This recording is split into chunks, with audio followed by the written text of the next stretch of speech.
Eliza Katolikoaren barruan jazarpen sexuala jasan duen elkartearekin bilduko gara gaur Nafar gobernu bezala.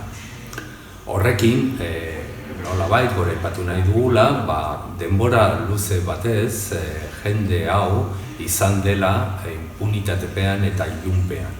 Eta nolabait haiek aldarrikatu egin dutela, existitu egin dela eta Nafarroako gizartean zein beste munduan ikusi dugun bezala konsternazioa eta kezka sortu egin duela.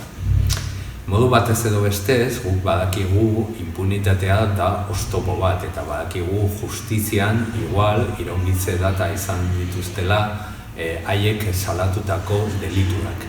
Hala ere, justizia konponarazlea aplikatu daiteke momentu honetan eta horrenpean oso importantia da jakitea zer gertatu egin den, egia jakitea eta horretarako bitartekaritza egin nahi dugu Eliza Katolikoarekin.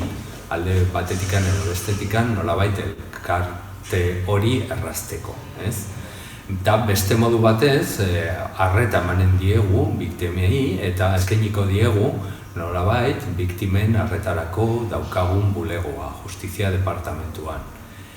Oso importantia da arreta ematea, Nafar gobernuak nolabait besarka bat ematea biktimei eta nolabait nazioarteko arauak jarraitzea, egia, berreskuratzea, justizia eta memoria.